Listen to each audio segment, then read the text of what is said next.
नमस्कार, आप देख रहे हैं लाइव सिटीज़। मैं हूं वसीम खान। गरीब वंचितों के आवाज़ कहे जाने वाले रामविलास पासवान का बीते दिनों निधन हो गया। आज शाम 5 बजे पटना हवाई अड्डे पर रामविलास पासवान जी का पार्थिव शरीर आएगा। इस बीच बिहार की सियासत भी कहीं ना कहीं गर्म हो चुकी है, पर पूरा देश गमगीन है। हम बातचीत करने के लिए पहुंचे हैं। जेडीयू के कद्दावर नेता हैं, बिहार सरकार में मंत्री नीरज कुमार जी। सर, कैसे देख रहे हैं? रामविलास पासवान जी का निधन हो गया, पूरा देश कहीं ना कहीं शोक की लहर है।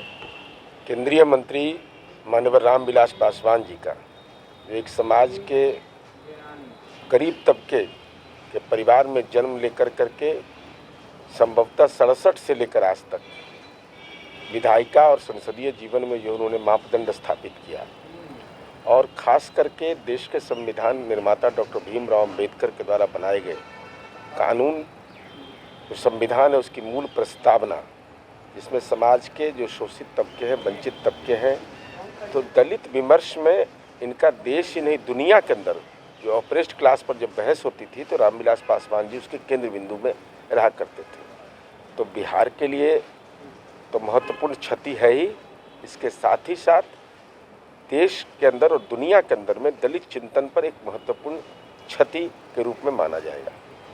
नीरज कुमार जी, आप भी बिहार के राजनीति से काफ़ी घुले मिले रहे हैं। ऐसा कोई वाकया याद हो रामविलास पासवान जी के साथ आपको? देखिए, मेरा कोई व्यक्तिगत सरोकार उनसे नहीं रहा है, लेकिन जब बिहार में महागठबंधन की सरकार, जब भ्रष्टाचार के सवाल पर हम लोगों ने रुख अख्तियार किया और मैं मीडिया से लगातार मुखातिब रहता था, तो मेरे मोबाइल पर एक दिन फ़ोन आया गठबंधन टूटने के बाद कि केंद्रीय मंत्री रामविलास पासवान जी बात करेंगे। तो उन्होंने मुझे धन्यवाद दिया और कहा कि आपने बहुत अच्छा काम किया, जो विभिन्न बिंदुओं को आपने उठाया। तो मैंने उनसे कहा कि सर, अब नई पीढ़ी के सामने एक नई चुनौती है राजनीति में, वह है भ्रष्टाचार, अपराध। तो ऐसे सवाल पर तो नई पीढ़ी नए नज़रिया का आकांक्षी है। तो उन्होंने कहा कि नहीं, निश्चित रूप से ये एक महत्वपूर्ण पक्ष है हमके लिए कि आज के दौर में जो समाजवादी आंदोलन है उनको इन सवालों से तो जूझना पड़ेगा।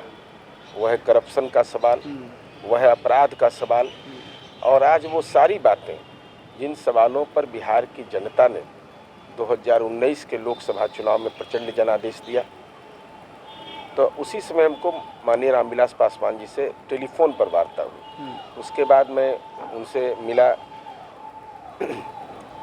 उनके यहाँ जो एक कार्यक्रम था उस कार्यक्रम में मैं शामिल हुआ। उसके बाद लोकसभा चुनाव जब मुंगेर में था तो वहाँ भी एक सभा के दौरान हमारी मुलाकात उनसे हुई थी, वही अंतिम मुलाकात थी। अच्छा नीरज कुमार जी, रामविलास पासवान जी भारत सरकार में मंत्री हैं, ऐसे में उनका निधन हुआ और अब वो प्राइवेट प्लेन से आ रहे हैं। सरकार को क्या लगता है, मुहैया करना चाहिए था सरकारी हवाई जहाज? तथ्यों की जानकारी हमको नहीं है, इस संबंध में क्या है नहीं है। उनके पुत्र भी मेंबर ऑफ पार्लियामेंट, उनको भी इन बातों की जानकारी होगी। अच्छा, रामविलास पासवान जी को लेकर राजनीति करना कितना उचित समझ रहे हैं? अब निशाना साधा जा रहा है सीएम नीतीश कुमार पर कि जब उनकी तबीयत खराब थी तो वो मीडिया में बयान देते नजर आए कि उनको कुछ पता नहीं, अब जब निधन हो गया तो शोक जता रहे हैं। कैसे देख रहे हैं ऐसे बयानों को? अब इस ढंग का बयान अगर आता है तो दुखद है। रामविलास पासवान जी किसी पार्टी के व्यक्ति नहीं थे, किसी प्रांत के नहीं थे, किसी जिले के नहीं थे। राजनीति वो करते थे, लेकिन राजनीति में जो मापदंड होता है व्यक्ति का, वो बहुत ऊंचा मापदंड था। तो ऐसे समय में ऐसे सवालों, ऐसे मंतव्य की अपेक्षा नहीं की जा सकती।